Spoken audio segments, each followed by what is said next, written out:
Kami juga harus bisa hidup dengan apa? Dengan cara ya apapun yang kita punya. Misalkan kita punya kail, pancing, panas, sangkur. Kalau dorongan logistik belum ada, kita bisa memanfaatkan di wilayah itu.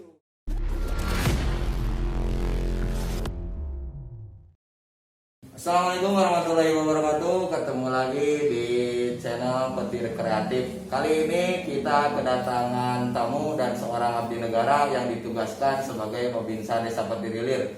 Ya, Pak Surga, gimana kabarnya? Sehat? Alhamdulillah, Pak Yon, sehat. Mungkin kita buka masker dulu ya, Pak. Kita sudah jaga jarak. Ya.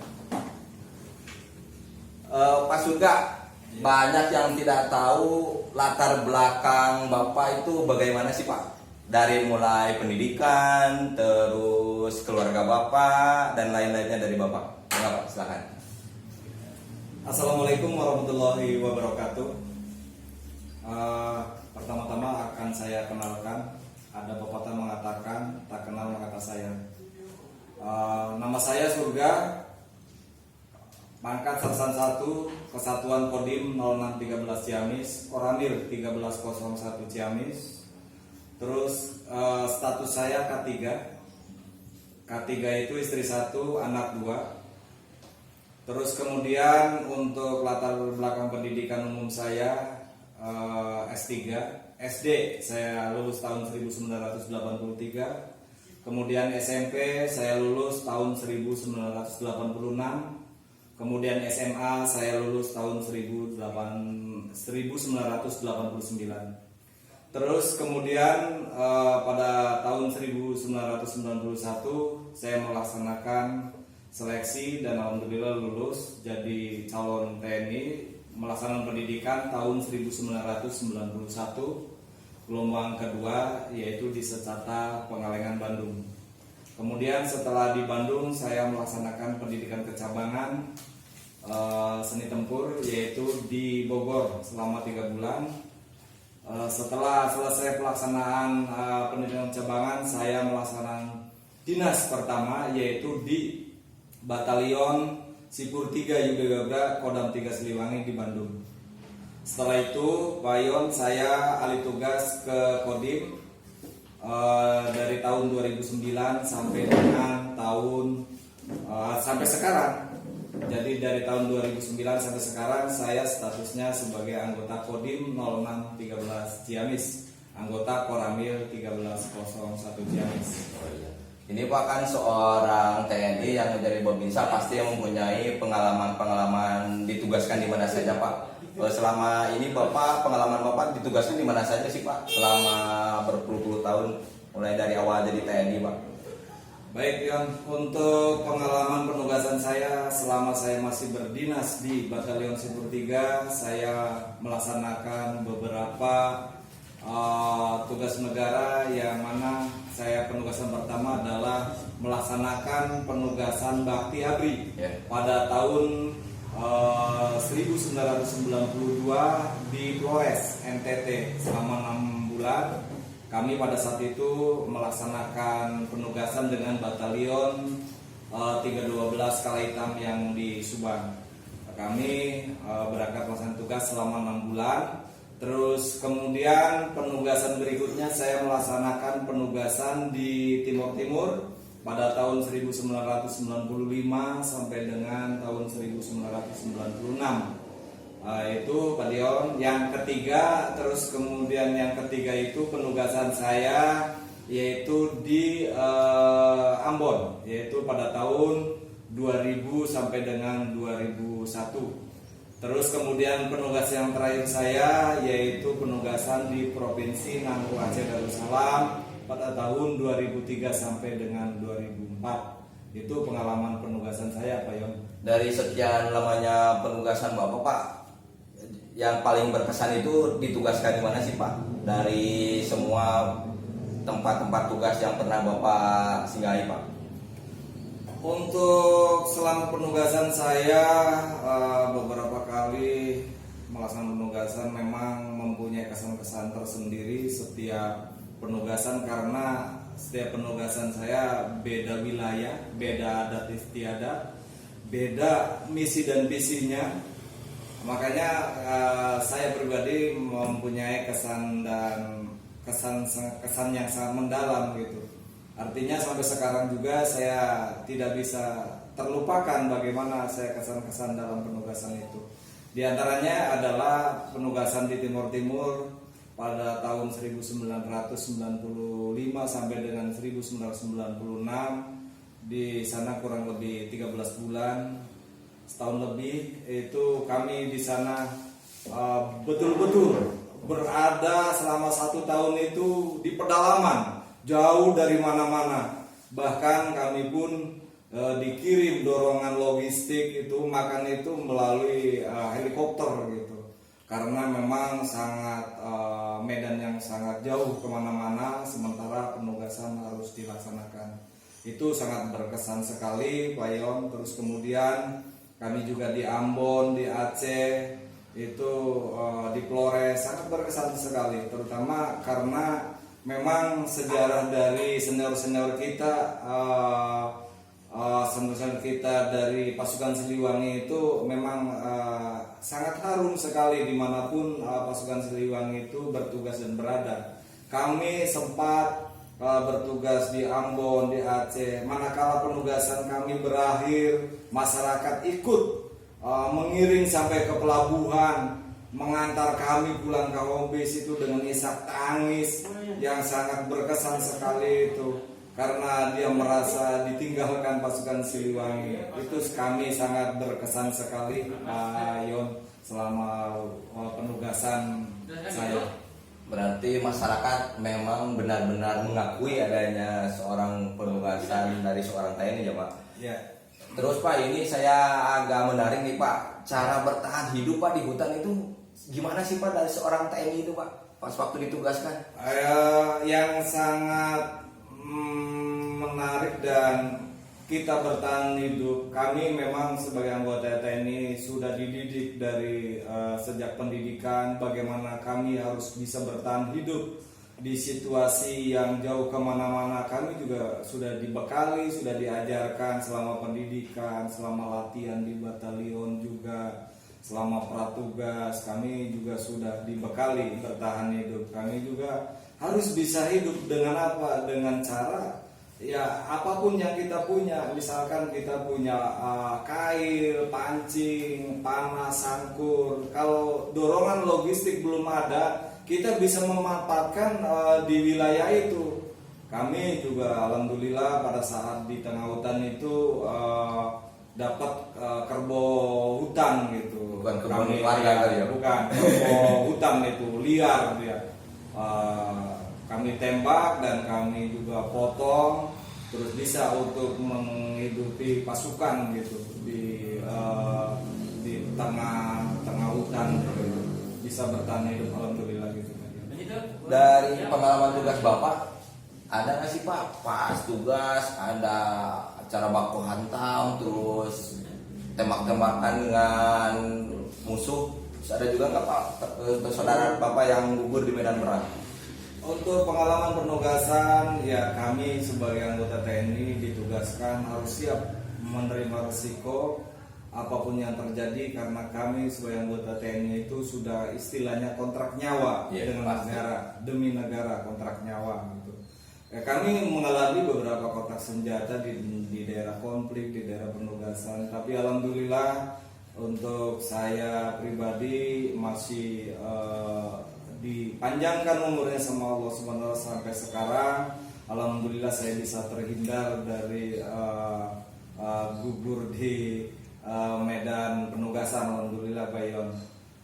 Itu untuk ini Pak, dari setelah penugasan yang saya ingin tanyakan itu pengalaman dinas Bapak di mana aja sih Pak?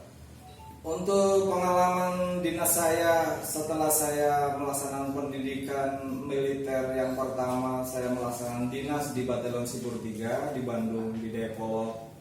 Terus kemudian saya alih tugas dinas di Kodim 0613 Ciamis, Bayon. Itu untuk pengalaman dinas saya dua kesatuan itu. Jadi pertama di Batalion, Terus yang kedua di Kodim, yang mana antara batalion dan Kodim itu masih satu naungan sebagai anggota TNI, tapi mempunyai tupoksinya yang berbeda-beda. Kalau kita udah masuk Kodim itu berarti kita adanya di Satkowil, Satuan Komando Kewilayahan. Tugas dan tanggung jawabnya tentunya berbeda dengan kami yang masih berada dulu di batalion, Satuan Bantuan Tempur. Beda fungsi dan tugasnya, gitu Pak. Kenapa sih Pak dari mulai pendidikan terus ada masa ditugaskan sampai menjadi Babinsa itu ada tahap-tahap, apakah itu udah jadi aturan atasan Bapak atau gimana pemerintah? Oh, jadi begini Pak Yon, untuk kategori yang udah senior, yang dalam hal ini masa dinasnya udah lama, kebijakan dari komando atas itu bisa untuk mengajukan pindah di Satuan Komando Kewilayahan, tentunya dengan beberapa pertimbangan dari komandan gitu. Siap tidak personil ini dipindahkan ke Satkowil gitu. Kalau memang siap, pasti komandan meng-ACC untuk pindah alih tugas ke Satkowil gitu, Satuan Komando Kewilayahan gitu, seperti Kodim dan Koramil gitu Pak. Kenapa Pak dari sekian banyaknya TNI ada juga yang tidak menjadi seorang Babinsa Pak? Itu emang ada, apakah itu dapat jatah atau dapat gimana ya, ditugaskan dari atasan atau mau TNI tersebut gitu Pak?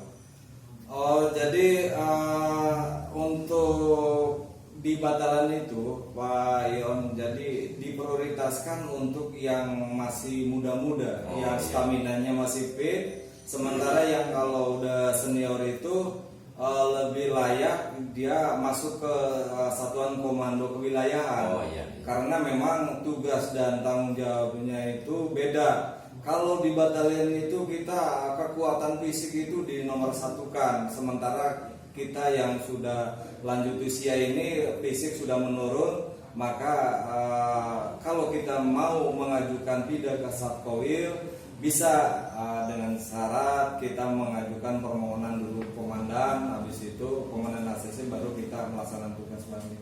Pak, jadi TNI itu menurut Bapak pekerjaan atau pengabdian? Saya pribadi jujur untuk pengabdian dan pekerjaan juga saya akui Yon, karena memang pengabdian juga memang kita mengabdi sepenuhnya kepada negara, mengawal negara, melaksanakan tugas negara, itu pengabdian kami, dan juga pekerjaan boleh.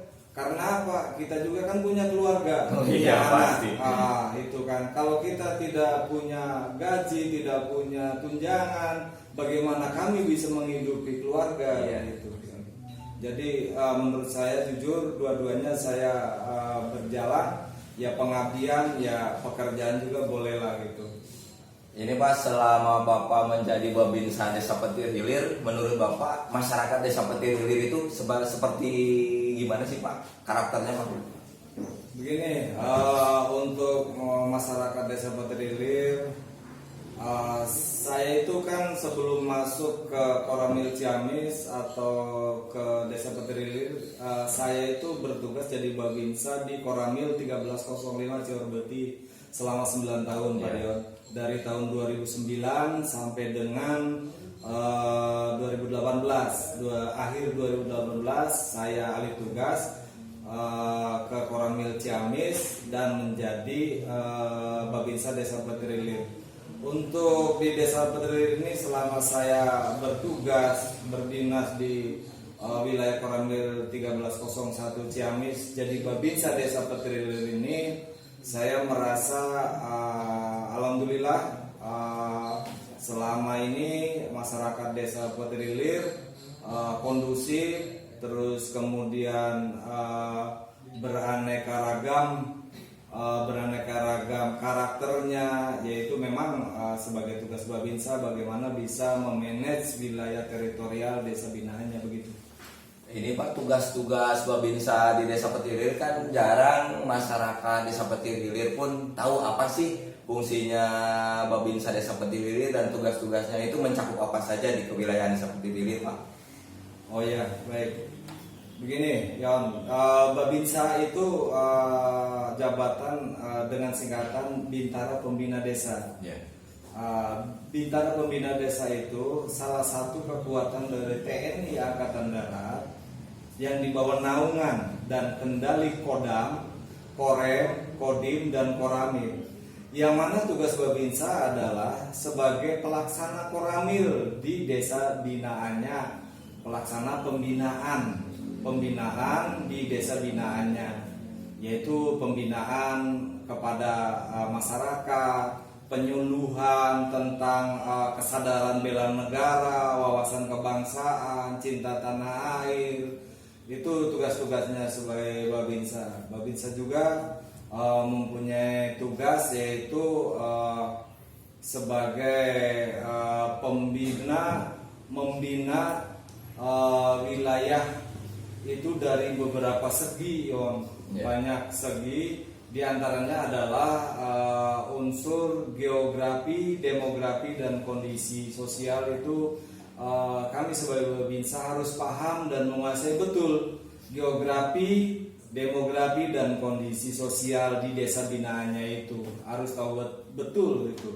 Geografi itu apa? Geografi itu struktur tanah wilayah kita, harus tahu kita luas tanah ini ya, desa Petiwilir ini berapa luasnya, perbatasan dengan sebelah utara dengan desa mana, selatan, harus tahu persis untuk geografi. Terus kemudian geografinya bagaimana, rawan bencana tidak, longsor tidak, banjir, harus semuanya itu sudah sebagai inventarisir Babinsa. Babinsa sudah mendata semuanya gitu, geografi, titik-titik geografi yang ada di Petiwilir, termasuk juga demografi. Demografi itu kependudukan. Jadi Babinsa itu harus tahu persis untuk jumlah penduduk Petiwilir ini, jumlah kakaknya, jumlah angka kelahirannya, jumlah kematiannya, pendidikannya, kesehatannya.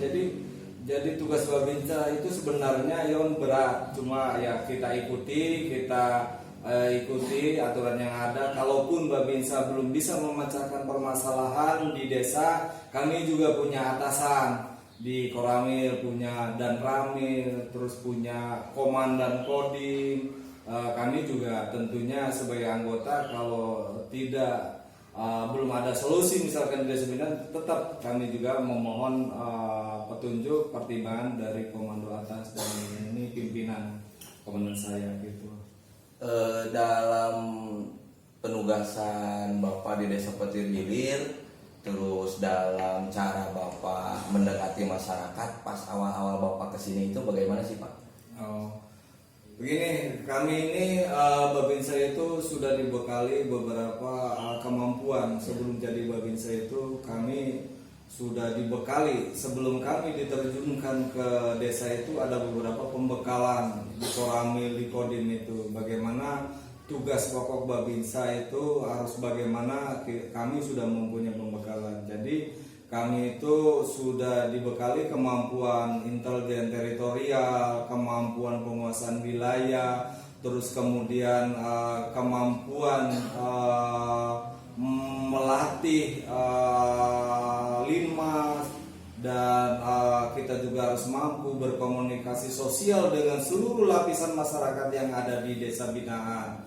Oleh karena itu, saya juga pendekatannya, saya sebagai Babinsa, kami juga tidak hanya pejabat, tidak hanya orang kaya, tidak hanya pengusaha yang kami, semua lapisan masyarakat kita dekatin. Karena dengan demikian Babinsa bisa merangkul semua kalangan.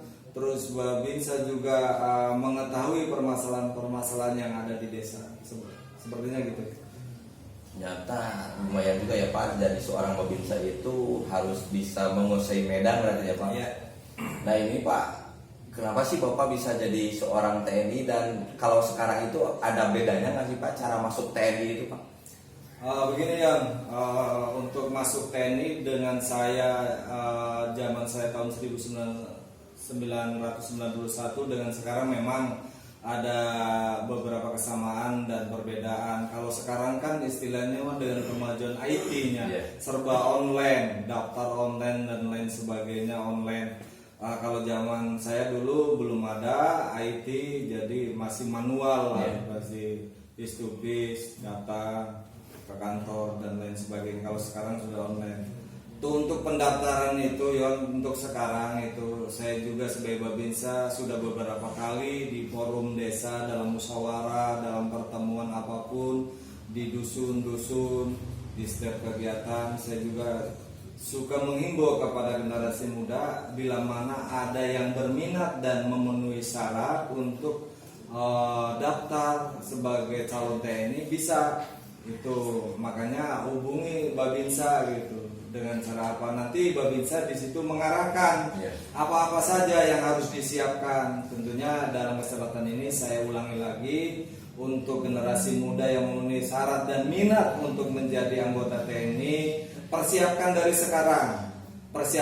sekarang. Jadi jangan mendadak begitu lulus tanpa ada persiapan kesehatan fisik daftar, nanti pada saat seleksi kita kalah dengan yang lain. Karena namanya seleksi pendaftaran itu calonnya juga banyak, mana yang terbaik itu yang akan masuk. Makanya saya himbau kepada generasi muda untuk dari awal-awal mempersiapkan diri, persiapan jasmaninya dulu, kesehatannya harus dijaga. Jasmaninya apa? Dengan cara kita berlatih fisik, lari, push up, sit up, renang, shuttle run. Nanti pokoknya dalam forum ini saya sampaikan, kalau ada yang berminat hubungi segera ke Babinsa. Nanti Babinsa akan mengarahkan suruh persiapan segala sesuatunya, fisiknya, kesehatannya harus dijaga.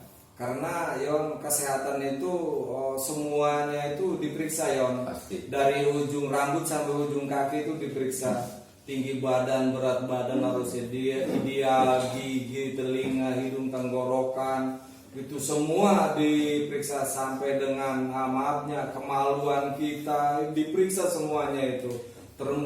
Dari dalam juga, paru-paru, jantung, tekanan darah semua diperiksa. Makanya saya mengingatkan kepada generasi muda untuk menjaga kesehatan. Jangan terlalu banyak begadang, atur jam istirahat, jam kerja, terus kita atur semuanya agar kesehatan kita terjaga. Nanti pada saat pelaksanaan tes, kesehatan kita siap, jas juga, kemampuan jas fisik juga kita siap bertanding, mengikuti seleksi. Itu yang saran dari saya, agar mempersiapkan diri sedini mungkin gitu. Agar nanti pada saat pelaksanaan tes sudah siap gitu. Tinggi badan minimal berapa sih Pak? Untuk sekarang ini peraturan yang terbaru 163 tinggi badan. Itu beratnya harus ideal. Jangan tinggi 163 beratnya berapa gitu. Bukan itu pasti per week nggak bakalan masuk gitu.